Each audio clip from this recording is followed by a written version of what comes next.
Welcome to another episode for our channel here at Carbon Media. This is Mikey, and today we're now here at All Home C5 Libis.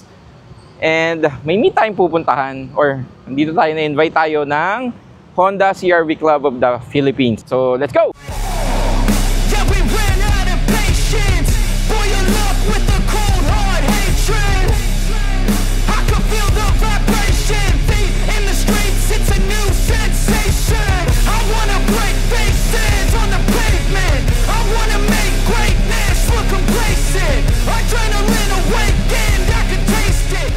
And so we're now here at All Home. Na-invite tayo nito ng friend natin, si Jansen. Yan. Hi. Friend from work. Escobador. Ayan. So dito, may meet sila, yung mga CR-V friends natin. Nandito. So, check natin kung ano yung mga malalakas na CR-V dito. Pang malakasan. Hindi! Kahit naka-Toyota ako, I'm also a fan of the Honda CR-V, especially yung Gen 1. So, interested akong makita ko na yung mga Gen 1 builds dito. Actually, yun yung pinunta ko talaga. So, thank you for inviting me tonight. So, check natin. So, let's check out the cars here. Mga CR-V dito. Siyempre, pinunta ko dito mga CR-V Gen 1. So, ito. Ganda. Silver. On TE37s. Ganda. Kilala mo may-ari nito? Hindi, pero ang ganda. Ang ganda ng build niya. Ito. Pwede na daw sindihan to sa Batang Quiapo eh. Kung CR-V Gen 1 na pala na to. Pwede na daw sindihan to. Kanino ba to? Ayan. Hindi, joke lang, pero ito yung kay Jansen. Ayan, ganda. Anong mukha na ang tawag dito? So that everyone knows anong tawag dyan. They call it the full mark. So, iba na yung bumper. Dalawa kasi tawag siya isa. Performa, sa full mark. Yung full mark, parang hatchback yung likod. Wala siyang Spare tire. Spare tire. Oh, so ganun. Even the bumpers ba pinalitan pag ganun? Yeah. Papalitan ito, front bumper, grill, tapos yung tailgate and yung likod na bumper. Okay. So, pati ba yung sa full mark na build tong fender mirrors kasama? Oo, kasama siya. Kasama talaga dun sa build. Depende naman, pero nakuha ko sa yung unit. Ganyan na. So, yeah, that's why I'm asking because kayong mga expert dito. Di ba, dito. So, ayan. So, let's check out the other cars. So, the next car, it's a CR-V Gen 1 as well. Ito, friend natin, kay Mon. One of our brand partners for Carbon Media as well, SMT.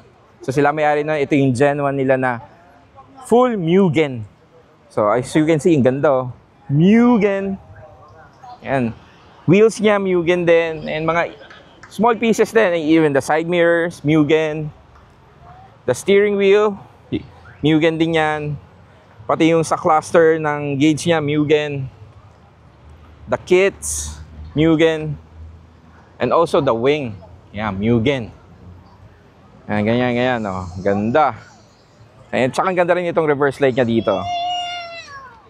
Ayan. SMT! Shout out to SMT, one of our brand partners for Carbon Media. Ayan, ganda oh. Ito, you don't see this every day. Gen 2 CR-V na nakaayos. Kasi normally talaga madalas ko makita Gen 1. Ito, Gen 2, ang ganda. Decent, clean, OEM wheels, ganda. With overrider pa. Anong tawag sa ganyan, Jansen, pag may overrider? Yung familiar dito, Mikey, sorry. Pero alam ko, ito na bago. Yeah. Ito po siya. Ito yung owner. Sorry? Modulo grill. Modulo grill. Only available in the Japanese market po. They call it the grill, not the overrider.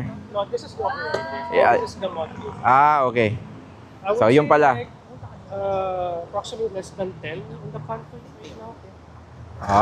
Nice. Rare. Yeah, I got it from Kevin Lee. Yeah. So it's nice kasi to see CR-V Gen 2 na nakaayos. Very rare. I don't see that every day. So, ayan, ang ganda. Shout out to your car. Nice build. Thank you. Another Gen 2 CR-V. Medyo kakaiba ginawa niya rito eh. Medyo parang all-terrain. Di ba? Ganda din ng wheels. NK. Is it an NK? Yes. RPF1 with a very all-terrain tires. Meaty all-terrain tires. Ganda. Silver.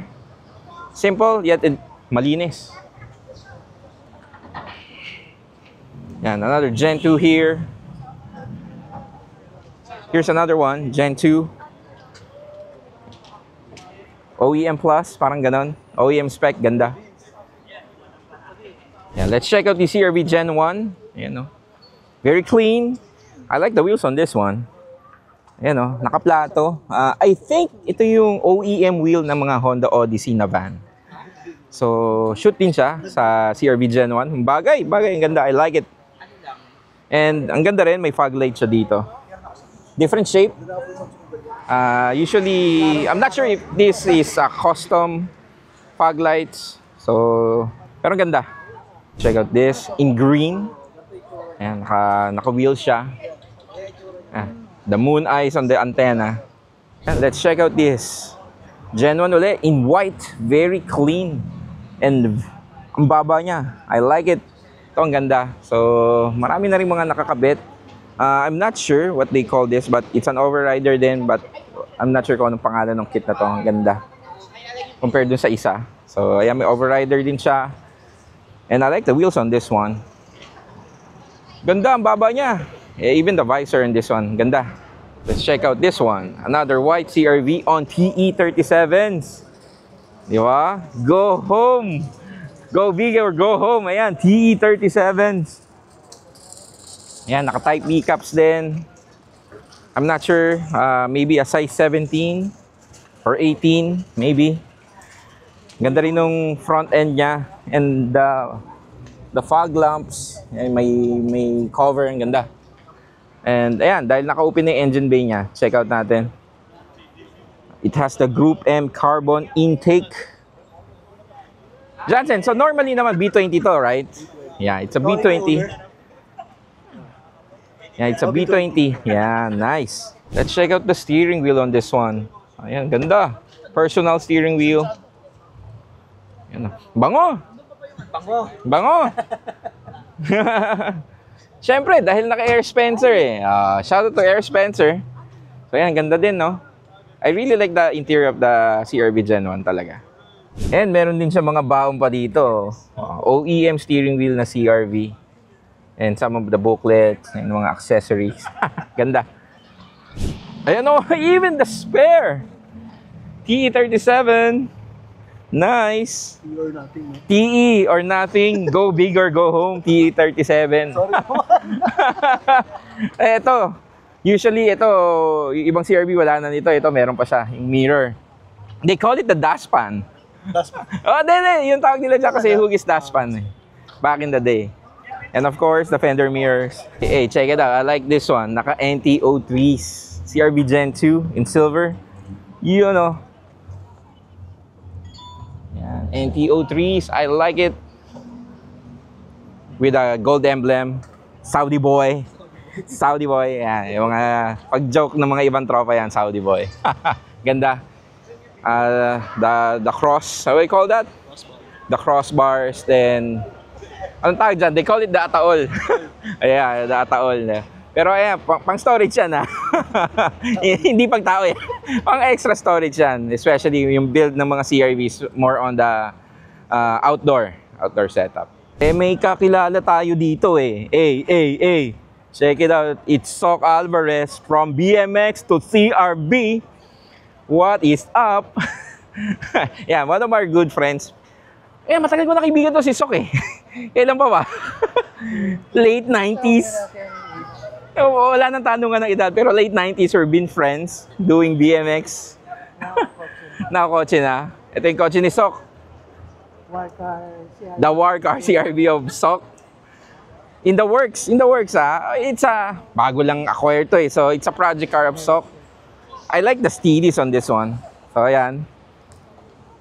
Check it out. Steelies. Oh, yeah, it still works. Kailangan na ng konting himas. Yeah. Work in progress, of course. Pero yan, nandito si Soc. Nice seeing you, Soc. What is up? Yan. So ito, sa tabi ng kotse ni Soc, meron ding isang CRV Gen 1. Is this black or dark green? Let's check. Yeah. It's black. It's black. So ayan. Anong tawag sa ganyang wheels? Galing yan sa FD? Civic? parang EP3 Integra. Ganun. Sure. Pero anong tawag dyan? EP3. Okay. Galing sa EP3 wheels on this one in white, Type R, and on red flaps. Ganda. So yun, no, meron din siyang something sa ibabaw. Oh. For Oh. skiing nga tayo. For skiing. Even the fog lights, yan. Outdoor setup.